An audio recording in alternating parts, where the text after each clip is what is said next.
부동산 금융 3교시입니다. 자, 이번 시간에는 유동화를 한번 살펴봅시다. 우리 교과서에는 60페이지 가볍게 제목이 좀 나와 있을 겁니다. 먼저 유동화라는 개념을 한번 정리를 하고 한번 가볼게요. 자, 체계도는 조금 이따 보기로 하고요. 체계도를 일단 먼저 한번 볼까요? 그러니까 크게 이제 유동화에서는 유동화라는 개념하고 유동화 증권이 나오는데, 미국발 금융위기, 용어 기억나십니까? 서브프라임 모기지 많이 들었죠. 그 서브프라임 모기지가 발생하기 전까지는 여기서 두 문제. 여기는 아주 가끔 출제되기도 하고 지문 하나 정도로요. 출제되기도 하고 안 되기도 하고 그랬는데, 서브프라임 모기지가 터지고 난 다음에 이쪽의 문제는 완전히 사라집니다. 사라지고 이쪽으로 문제가 집중되는 거죠. 항상 한 문제씩. 자, 그러다가 이제 시간이 점점 지나면서 이쪽에 문제가 출제되기 시작을 합니다. 지금은 이제 어떻게 문제가 출제가 되느냐?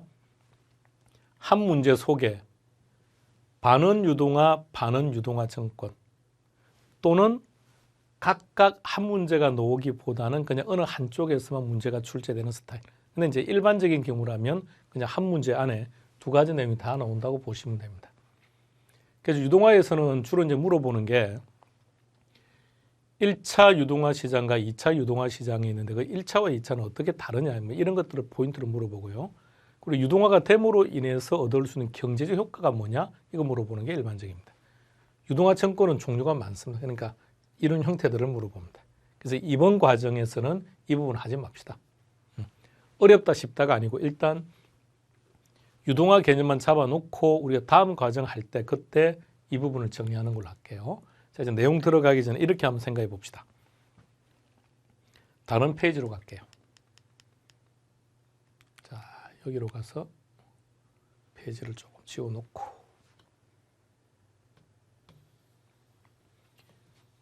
유동화가 뭐라고요? 정확하게 경제학적인 표현을 쓰게 되면 유동화라는 표현과 현금화라는 표현은 정확하게 경제학적인 개념에서는 동의어라고 볼 수는 없습니다. 그런데 우리 시험은 동의어라고 생각하시면 됩니다. 그러니까 우리 시험은 이 둘은 동의어야. 그러면 여러분들은 유동화를 한다는 얘기는 현금화를 한다는 뜻이구나, 이렇게 기억하고 계시면 됩니다. 가지고 있는 자산을 현금으로 바꾸는 거죠. 자, 질문 드려볼게요. 자동차 현금화 가능합니까? 그렇죠. 자동차 팔 수 있죠. 자동차 팔고 현금화할 수 있겠죠. 예. 주식 현금화 가능합니까? 말할 것도 없죠. 주식 팔고 현금화할 수 있죠. 부동산 가능합니까? 가능하죠. 예. 이렇게 뭔가를 팔고 현금화를 하는 건데, 자, 그런데 우리 이렇게 한번 생각해 보세요. 돈을 빌리고자 하는 차입자입니다. 돈을 빌려주는 은행이죠. 그럼 은행은 차입자에게 일정한 자금을 차입을 하게 되는데, 우리 시험 범위에 있는 것은 말입니다, 일반 시중은행들이 차입자들하고의 거래를 우리 시험 범위는 설정하지 않습니다. 우리가 하는 것은, 갑돌이가 차입자다. 그럼 갑돌이가 은행과 돈을 빌린다. 근데 우리 시험 범위는 어떤 거냐면요, 이때 갑돌이가 빌리는 이 돈은 국가에서 보증을 해주거나 국가가 빌려주는 거예요. 자, 그러면 국가가 돈을 빌려주려면 국가가 지역마다 또 어떤 기관을 설치해야 될 거 아닌가요? 그럼 그게 또 추가적인 비용이 발생하니까 이미 시스템이 갖추어져 있는 은행을 활용하는 거죠. 그럼 대한민국 정부가 은행에게 일정한 자금을 주면서, 자, 미리 정부는 발표하죠. 자, 이번에는 이런 조건에 해당되는 저소득층들을 대상으로 해서 얼마 범위 내 대출을 해주겠습니다 라고 하면 대출을 받는 거죠. 우리 시험 범위 이거예요. 그러다 보니까 기간은 장기고 이자는 절이라는 얘기죠. 자, 이게 원칙입니다. 우리가 지금 하는 우리 시험 범위 내에 있는 것은요. 그러면 생각해 보세요. 차입자가 은행을 찾아가서 일정한 담보를 당연히 설정해야 되겠죠. 일정한 담보를 설정하고 대출을 받아갑니다. 자, 그런데 이걸 은행 입장에서 보자고요. 재무상태표라고 하는 용어 기억나십니까? 재무상태표 차변에는 뭘 기록한다고요? 자산을. 대변에는 무엇을 기록한다고요? 부채와 자본을. 재무상태표에 기록되는 것들은 공이다, 유량입니까? 저량입니까? 저량이라고 했습니다. 공이다, 저량. 그러면 이제 은행이 돈을 처음에 가지고 있었겠죠. 그럼 은행은 현금이라는 자산을 100억을 가지고 있었답니다. 근데 100억을 차입자에게 대출을 해주는 거죠. 대출을 해준 대신에 뭐가 들어왔습니까? 저당권이라고 하는 자산이 100억이 들어온 거죠. 왜 은행 입장에서는 저당권이 자산일까요? 은행은 저당권을 가지고 있으면 차입자가 매월 일정한 이자를 상환할 것이고 또 일정한 기간이 지나면 원금도 상환할 거고, 그러니까 은행 입장에서는 이자만큼의 수익을 얻을 수 있으니까 은행 입장에 저당권이 자산인 거죠. 자, 그런데 재무상태표상 자산의 크기에는 아무런 변화가 없죠. 현금이라는 자산이 100억 감소된 것만큼 저당권이라는 자산이 100억 증가를 한 거니까 결론, 은행의 재무상태표상 자산의 크기에는 아무런 변화가 없죠. 그런데 은행은 아주 부실화가 되었습니다. 위험에 빠졌다고요. 왜일까요? 그렇죠. 현금이라는 자산이 없어지고 저당권이라는, 자, 우리가 저당권을 설정한다, 뭐 담보를 설정한다 이런 말을 쓰는데, 그러면 은행 입장에서 10억짜리 담보를 근거로 1억을 대출을 해줬다면 이 10억짜리 담보는 은행이 가지고 있습니까? 은행이 이용합니까? 아니지 않습니까? 차입자는 이 담보를 계속해서 보유하고 이용하는 거죠. 은행은 단지 그 부동산에다가 저당권을 설정해서 법적으로 일정한 권리 행사를 할 뿐인 거죠. 그죠? 그렇다면 차입자가 언제든지 그런 악의적인 생각을 가지고 있지는 않겠지만 혹시라도 이 부동산을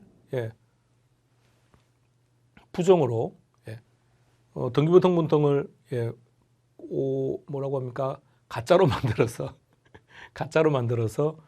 불법으로 매매할 수도 있지 않습니까? 그럼 은행이 손해를 봐야죠. 물론 담보의 순위는 있습니다만. 자, 그런데 지금 현 상태는 뭐가 위험해졌느냐? 현금이라는 자산이 없어진 대신에 저당권이라는 서류 몇 장만 들어와 있다는 얘기예요. 그러면 이 부실화된 은행을 그대로 둬서는 안 되겠죠. 은행이 부실화되면 국가 경제가 심각해지니까요. 자, 그래서 어떻게 하느냐? 이 저당권을 팔아먹자. 여러분들은 저당권을 사시겠습니까? 저당권 사서 뭐 하시려고요? 다른 사람이 저당권 사서 뭐 하시려고요? 자, 근데 이 저당권을 팔아먹자고요. 그럼 저당권을 팔면 다시 현금이 들어오죠. 자, 저당권을 팔아서 현금이 들어왔죠. 자, 이게 뭐라고요? 이게 유동화라고요. 아, 무엇으로 만들었다고요? 저당권을 현금으로 만들었네요. 저당권이라고 하는 몇 장의 서류를 현금으로 만들었다고요. 어떻게 해서? 저당권을 어떻게 해서 현금화를 시킨 겁니까? 유동화를 한 거죠. 저당 담보 대출. 자, 요것을 유동화를 시켜서 현금으로 만든 거예요. 저당 담보 증권 이렇게 표현을 해요. 저당 담보 증권. 그래서 쭉 읽어보세요. 저당 담보 증권의 유동화 이렇게 이제 이름을 정하는 거죠. 그래서 이제 이렇게 말 쓰면 너무 불편하니까 이게 영어이기 때문에요. 이게 모기지입니다. 모기지 backed securities. 이거 어디 본 것 같은데요. MB에서 압수할 때 지분금융, 부채금융, 메자닌금융 할 때 부채금융이 있었죠. 예.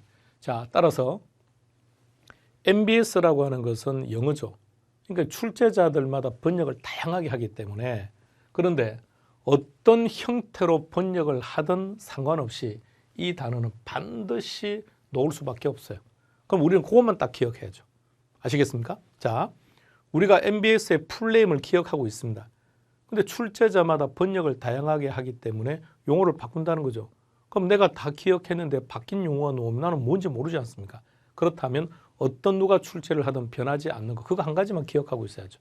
우리는 저당권만 기억하자고. 그래서 제목이 뭐라고 되어 있든 우리는 그냥 저당권의 유동화. 그게 무슨 뜻입니까? 그러면 저당권을 현금화시켰다. 자, 그런데 말입니다. 앞서 말했듯이 누가 저당권을 사겠냐고요. 그 저당권 서류 몇 장 사서 그거 뭐 하려고요? 자, 그래서 누군가가 필요한 거죠. 그래서 쉽게 말하면 상품권을 만드는 거예요. 상품권을.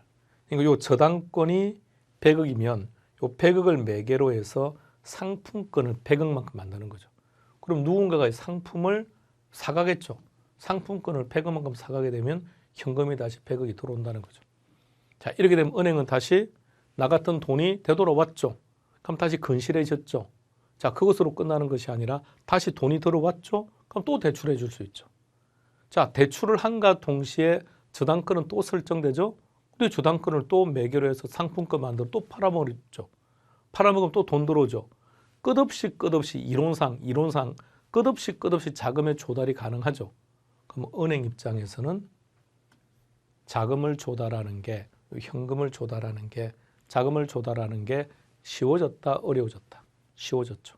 그럼 은행 입장에서 쉽게 돈을 빌려온다는 얘기는, 쉽게 돈을 조달을 해온다는 얘기는 이자를 많이 주고 있다는 겁니까? 적게 주고 있다는 겁니까? 자, 여기서 상품권을 만들 때 누가 상품권을 만드느냐가 중요해요. 근데 이 상품권을 만드는 회사가 정부라고 생각해 봐요. 정부. 그럼 정부라면 공신력이 강하죠. 공신력이 좋죠. 그러면 투자자 입장에서 공신력이 높은 회사에 투자하면서 이자 많이 주세요. 이렇게는 안 할 거 아닙니까? 자, 그러니까 저 공신력 있는 회사니까 저 회사가 망하는 일은 없겠구나. 그리고 저 회사가 망한다고 하더라도 정부가 책임을 진다고 했으니까 내가 투자한 돈은 확실하게 받을 수 있겠구나. 그렇다면 이 상품은 안전한 상품입니까? 위험한 상품입니까? 안전한 상품이겠죠. 안전한 상품이기 때문에 너도 나도 투자할 수 있다는 얘기예요. 그래서 유동화가 자유롭게 이루어질 수 있다는 얘기죠. 그래서 안전한 시장이니까 이자율이 어때요? 낮죠. 은행이 싼 이자를 주고 자금을 조달을 해왔으니 이 돈을 무주택자들에게 대출을 할 때 싼 이자로 지급할 수 있겠죠. 그러면 대출을 받아서 집을 사는 저소득층에서 싼 이자를 부담하고, 미국은 1%대입니다. 미국은 1%대, 우리도 궁극적으로 1%대로 가겠다는 거예요. 자, 그럼 생각해 보세요.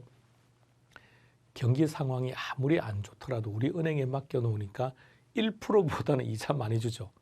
그러면 은행 이자율보다 싼 이자율로서 대출을 받아 집을 살 수 있다고 하니 저소득층 입장에서 설령 자기 돈이 충분히 가지고 있다고 하더라도 자기 돈보다는 대출 받아서 집 사는 게 훨씬 유용한 거죠.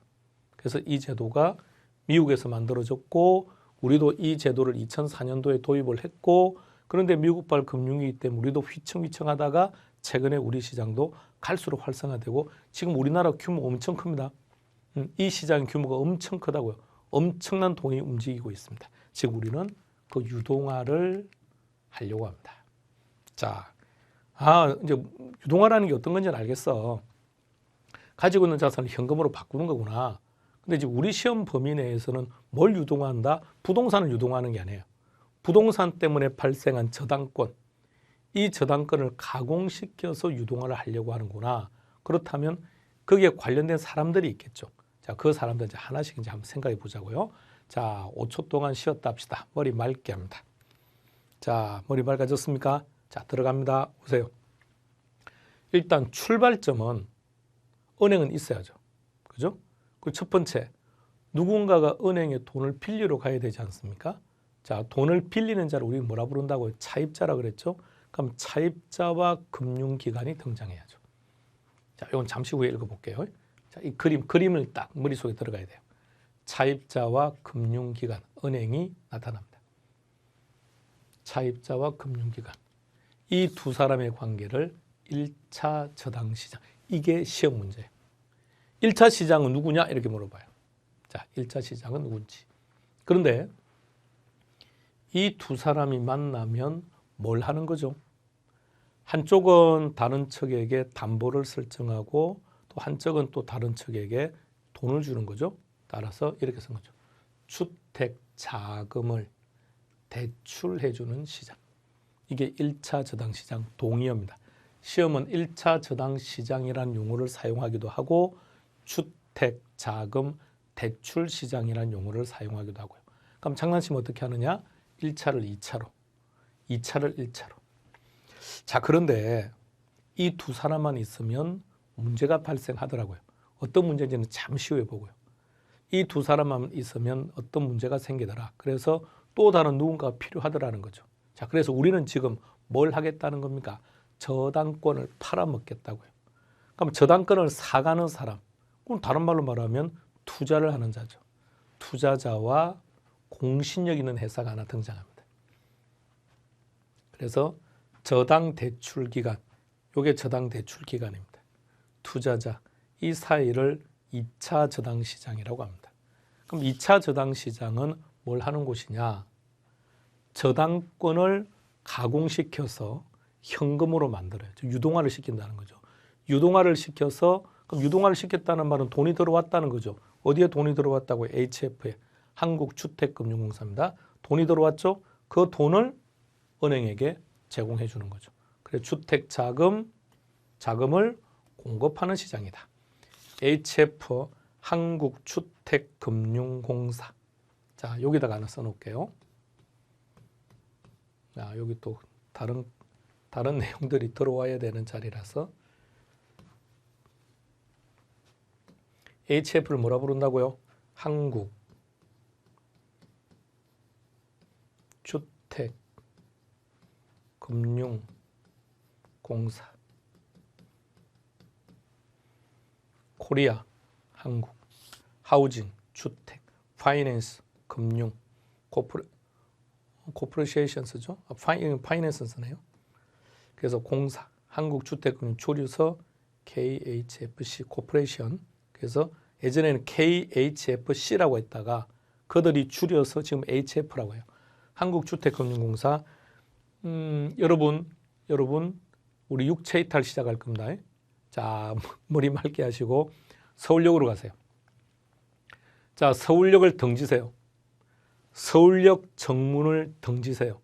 등지고 정면에 바라보면 뭐가 보입니까? 예전에 구 대우 빌딩 보이죠? 지금은 이제 다시 리폼도 다 끝마치고 다른 회사가 있는데, 자, 그 건물을 딱 바라봐요. 자, 거기서 좌측으로 15도 방향을 트세요. 15도 트면 약간 안 보일 수도 있겠네요. 45도로 딱 틀어보세요.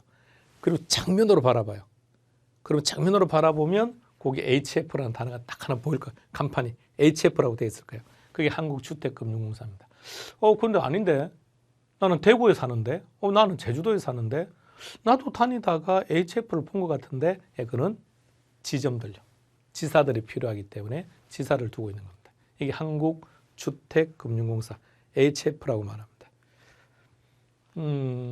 서울역도 그렇고 이게 우리 뭐 부산역, 대구역 이런 데 가면 HF 광고하는 게 딱 붙어 있을 거예요.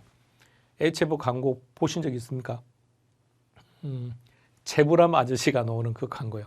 그 딱 큰 광고판에 채불암 아저씨 있던 거 못 봤으면 기억 안 납니까? 자, 그런 거요. 자, 그런 것들이 HF 광고인데, 자, 한국주택금융공사입니다. 자, 이제 관계를 하나씩 한번 설정해 볼게요. 자, 일단 먼저 하나씩 보여드렸습니다.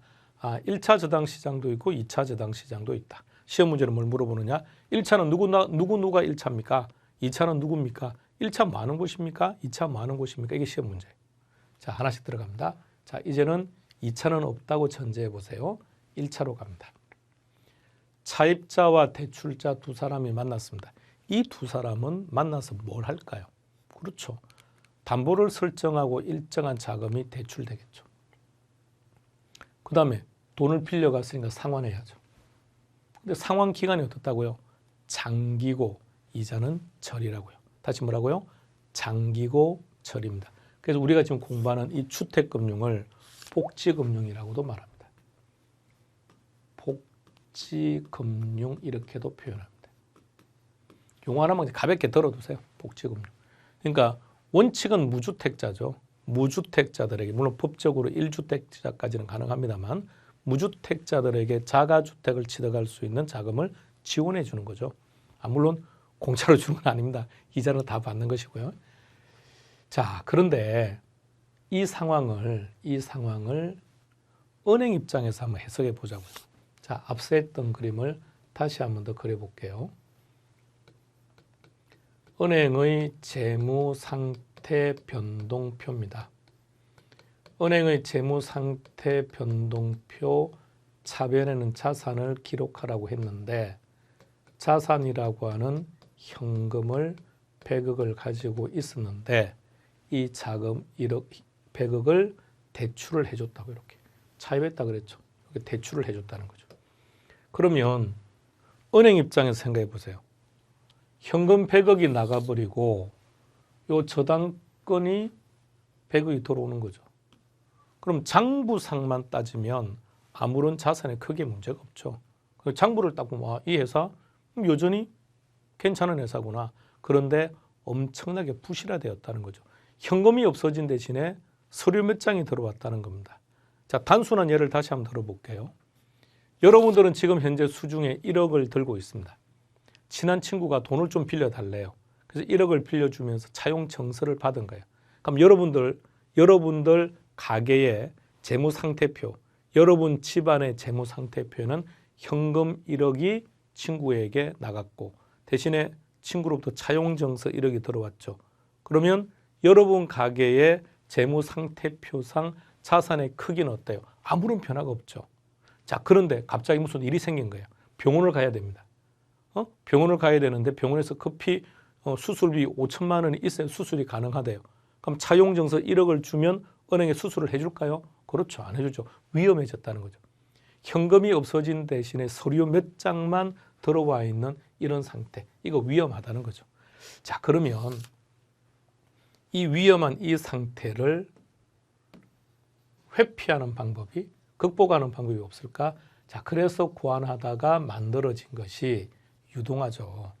이 유동화라고 하는 것을 우리는 평소 매스컴에서 어떤 단어를 많이 들었느냐? 파생상품. 많이 들었죠.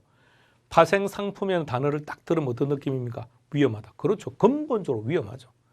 그러니까 제도 자체가 근본적으로 위험한 제도인 것은 맞아요. 그래서 미국발 서브프라임 모기지가 터진 것이고 그 후에 우리는 안전장치를 많이 만들었습니다.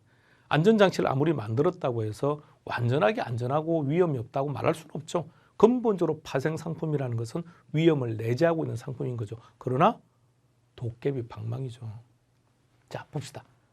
그러면 대출자, 지금 은행 호주머니는 100억 있죠. 이 100억을 투자자에게 자, 각각 2번을 먼저 보고요. 저당권이 설정되었죠. 이 저당권을 팔아먹는다고요. 자, 그런데 이제 문제가 있습니다. 투자자가 저 은행이 가지고 있던 100억짜리 저당권을 삽니다. 자, 시간이 거슬러 올라가서 우리나라 IMF 때로 갑시다. 대한민국에서 IMF가 터지고 난 다음에 은행이 부실하다는 것은 대한민국 전 국민이, 전 세계 국민이 다 알아버렸죠. 그렇죠. 그러니까 부실한 은행에서 발행하는 저 상품에 투자자가 투자를 한다? 안 하려고 하더랍니다. 나 투자 못 하겠다. 자, 그래서 이제 어떻게 해야 되느냐? 공신력 있는 회사를 하나 만든 거죠. 한국주택금융공사, SPC, 스페셜 퍼포즈 컴퍼니. 그래서 우리말로 번역하면 특별 목적 회사. 같이 시작. 특별 목적 회사. 자, 여러분 시험 문제가 SPC가 뭡니까? 이런 거 절대 안 물어봐요. 그냥 SPC라는 단어가 나오면 2차 저당 시장이구나. 이것만 알면 돼요. 그럼 SPC 같은 건 저당 대출 기관입니다. 그럼 정확히 말하면 SPC는 뭐냐? 은행에서 이 업무를 담당하고 있는 한 부서, 한 파트를 그냥 그렇게 부르는 거예요. SPC라고요. 그래서 공신력 있는 한국주택금융공사가 개입을 한 거죠. 자, 그럼 이제 어떻게 하느냐? 은행에서 자신들이 가지고 있던 저당권을 HF에 넘겨요. 그럼 HF는 이 저당권을 가공합니다. 저당권을 가공해서 MBS라는 상품을 발행하는 거죠. MBS, M, 모기지. 그냥 편안하게 그냥 보세요. 모기지. 이때 T자 묵음입니다. 모터 게이지 하면 안 돼요. 모게지. 모게지, 모기지라고 하는데 모가지라고 하면 안 돼요. 모기지. 우리말로 표현하면 저당권이에요. 딱 사전을 넘겨보면 저당권입니다. 자, 그런데 우리는 어떻게 하느냐? 우리 시험에서는 모기지라고 했는데 이렇게 말해요. 주택, 저당, 담보, 채권 이렇게 번역한다는 얘기죠. 이게 가장 보편적인 번역 방식이에요. 근데 이제 다른 출제자는 또 다른 용어를 쓴다는 거죠. 그래서 앞서 말했죠. 지금 여기서 하얀색으로 쓴 글씨는 기억하시면 안 돼요. 그래서 노란색으로 쓴 저당권만 딱 기억하자고. 저당권만. 아시겠습니까? 자, 모기지, B, 뺏기드, 담보로 한, 담보부, 시큐리티스, 정권. 그래서 줄여서 약칭 이렇게 부른다고. 저당, 담보, 정권. 그래서 저당, 담보, 정권에 놓으면 제일 좋고요. 풀네임으로 읽으면 주택, 저당, 담보부, 채권, 담보, 채권, 부, 정권 이렇게 부르기도 하고요. 그러니까 다양한 형태로 번역해요. 다양한 형태로. 그게 MBS입니다. 그럼 이제 MBS라는 말을 그냥 그대로 번역해서 한번 써봅시다.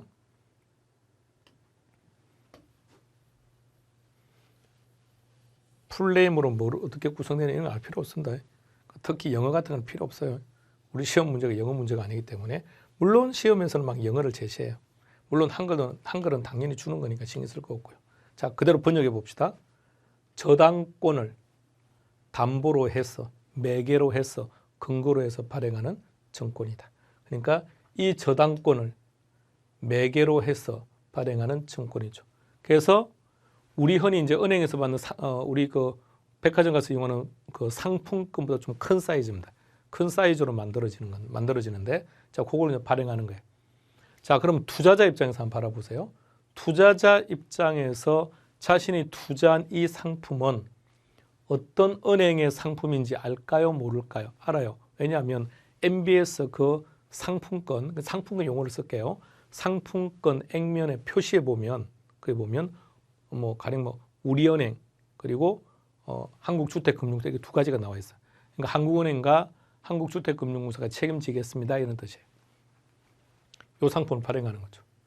그러면 투자자가 투자를 한 거니까 현금이 어때요? 현금이 들어오겠죠. 그럼 그 현금이 다시 대출자에게 넘어간다는 얘기입니다. 자, 그래서 먼저 1차 시장과 2차 시장을 보세요. 각각 2번을 한번 보세요. 1차 시장은 뭘 하는 곳이냐? 1차 시장 요 저당권이라고 하는 것. 이렇게 시험에 나온다고요. 주택, 저당, 담보부, 채권, 기타 등등 형태로. 우리는 다른 말 다 기억하지 마시고 요 단어만. 어떤 형태로든 그들이 번역을 해도 저당권은 반드시 있을 테니까요. 그 1차 시장은 저당권이 설정되는 곳이에요. 근데 그 저당권이 유동화되는 곳이 어디라고요? 2차 시장이다. 오케이. 1차 시장은 저당권이 설정되는 곳이구나. 2차 시장은 저당권이 유동화되는 거냐? 여기까지가 최근 10년간의 시험 문제입니다. 예전 미국발 서브프라임 모기지 이전으로 가면 상당히 문제가 해마다 디테일하게 들어갔습니다. 그러니까 상당히 깊게 들어갔는데 최근의 형태는 그런 것보다는 전반적인 흐름을 물어보는 거죠. 1차는 누구니? 2차는 누구니? 자, 여기서 각각의 1번을 먼저 봐주세요. 결론 내리고 갈게요. 자, 1차는 누구죠? 차입자와 대출자죠. 2차는 누구죠? 2차는 대출자와 투자자도 2차고 HF와 투자자도 2차고 그럼 여기 나오는 대출자, HF, SPC 통을 모두 합쳐서 이렇게 표현한 거예요. 저당 대출 기간이라고. 자, 그런데 지금 당장 바꿔버릴게요. 지금 당장 시험용으로 바꿔버릴게요. 누구 사이가 1차고 누구 사이가 2차고 그거 필요 없어요. 어떻게 하면 되느냐. 차입자가 떴다. 무조건 1차. 투자자가 떴다. 무조건 2차. 이렇게 기억하시면 정확하게 빨리 답을 선택할 수 있습니다. 자, 그거부터 또 기억해 놓고 갑시다. 자, 마무리 한번 더 해볼게요. 1차는 누구라고요? 차입자. 2차는 누구라고요? 투자자. 1차는 뭘 하는 곳이라고요? 저당권이 설정, 저당권이 만들어지는 시장. 2차 시장은 뭐 하는 곳이죠? 그 저당권이 매매되는 곳, 그 저당권이 유동화되는 곳. 그게 2차.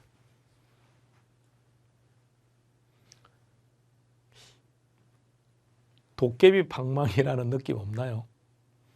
자, 다시 100억 들어오죠. 다시 100억 넘어가죠. 자, 다시 100억에 대한 저당권 설정되면 다시 현금화되죠. 그럼 한 바퀴 한 바퀴 유동화될 때마다 금액은 계속해서 증가하죠. 자, 그럼 그 상태에서 10번을 돌았다고 전제합시다. 그래서 10번을 돌아서 시중에는 1000억이 움직이고 있습니다. 자, 그러면 애초에 출발점은 얼마였죠? 100억이었죠. 유동화가 되고 난 다음에 지금은 얼마죠? 1000억이죠. 웃긴 거 아닌가요? 저당권만 움직였는데 규모가 점점 커지죠. 점점. 자, 그러다가 어느 날 차입자가 상환을 할 만한 능력이 안 된 거죠. 왜? 일자리를 잃어버렸다고요. 경기 상황이 안 좋다 보니까 기업에서는 계속 해고를 하게 되고 고용되었던 곳에서 일자리를 잃어버린 거죠. 그러니까 상환을 못 하는 거죠. 그러면 은행 입장에서 원금 여기 이자를 상환받아야 그 이자를 가지고 투자자에게 일정한 수익을 줄 텐데 상환이 안 되니까 줄 돈이 없죠. 그러면 HF가 보정합니다. 그래서 이 HF의 업무 중에서 제일 중요한 게 뭐냐? 보정의 업무예요. 그러면 다시 은행은 투자자에게 일정한 수익을 보장할 수 있으니까 투자를 하겠죠. 그런데 상황이 더 안 좋아지니까 차입자가 상환을 못하는 경우가 더 많이 발생하죠. 보정을 하다가 한계가 옵니다. HF가 파산하죠. 은행도 파산하죠. 투자자들도 쫄딱 망하죠. 이게 우리가 들었던 서브프라임 모기지라고요. 그러니까 미국은 이 모기지 상품을 미국은 이 모기지 상품을 다양하게 구분해요. 그래서 일용직 근로자들, 그러니까 생활 소득 수준이 낮은 근로자들 분들이 대출을 받는 상품을 서브프라임 모기지라고 합니다. 그러니까 경기가 안 좋아지면 어느 나라나 할 것 똑같죠. 경기가 안 좋으면 제일 먼저 누가 실업자가 되느냐? 사회적 약자분들이 먼저 실업의 길로 접어들게 되죠. 그러니까 그분들이 상환을 못하게 되고 그러면서 심각한 문제가 발생하죠. 이게 전 세계, 우리나라도 엄청나게 피해봤습니다. 어느 정도 상환이 이루어지는지는 아직 정부가 공식적인 발표를 안 하니 우리는 알 수는 없고요. 자, 이런 상황입니다. 자, 그 다음 3번 한번 잘 보세요. 자, 각각의 3번은 지금 그냥 한번 참고로 한번 보는 겁니다. 자, 각각의 3번은 지금은 크게 신경 쓰지 맙시다. 그래서 각각의 3번은 아예 빼버리려고 하다가 잠시 한번 구경 한번 해보시라고 언급한 겁니다. 자, 지금 오늘 우리는 뭘 할 거냐? 각각 1번, 2번. 1차는 누구? 차입자. 2차는 누구라고요? 투자자. 물론 이 그림이 머릿속에 들어가는 거예요. 그래야 답 찾기가 편해요. 그러니까 우리는 뭘 기억하느냐? 이 두 사람은 1차야, 이 두 사람은 2차야 이런 건데 이게 시험으로 활자로 나왔을 때 구태여 두 사람을 언제 찾냐고요. 시간 걸리게.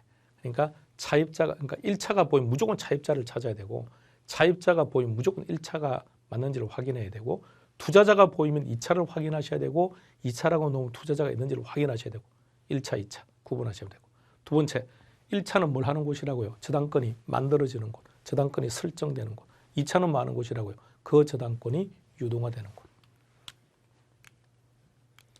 자, 이제 결론, 출제 유형. 첫 번째 시험 문제는 뭘 물어보느냐? 1차와 2차를 구분하라고 놓는다고요. 자, 1차에 포커스 맞출까요? 1차는 누구라고요? 차입자. 뭐라는 곳이죠? 저당권이 설정되는 곳. 2차는 투자자, 저당권이 유동화되는 곳. 자, 쭉 보니까 누가 보입니까? 수요자. 수요자는 돈을 빌리는 자니까 차입자와 똑같죠. 자, 우리가 이런 말을 쓰죠. 대출자, 차입자 하는데 결론도 대출자, 차입자도 수요자, 공급자죠. 은행은 공급자고 차입자는 수요자고. 그렇다면 그리고 또 이런 말도 보이네요. 주택담보대출시장이다. 주택담보대출시장. 대출 시장. 몇 차 시장? 1차 시장. 그리고 수요자가 있고 주택담보 대출 시장이라고 했으니까 2차가 아니라 1차라고 해야죠. 이게 우리 시험 문제라고요. 자, 두 문제 갑니다. SPC를 통해서 투자자로부터 자금을 조달해서 투자자가 보이네요. 2차 맞죠? 자금을 조달해서 주택자금 대출기관에 공급해주는 주택자금 대출기관은 은행이죠. 은행에게 자금을 공급해주는 시장을 2차 시장이라고 한다. 정확합니다. 이 말이 안 맞죠. 유동화를 했는데 유동성이 감소된다. 그건 말이 안 되죠. 유동화를 했다면 유동성이 증가해야죠. 자, 하나 더 봅시다. 2차는 1차에게 자금을 공급하는 역할을 한다. 그래서 2차 시장을 뭐라고 불렀죠? 주택자금 공급시장. 1차는 뭐라고 불렀습니까? 주택자금 대출시장. 그래서 정확합니다. 자, 우리 휴식하고 4교시에서 뵙겠습니다.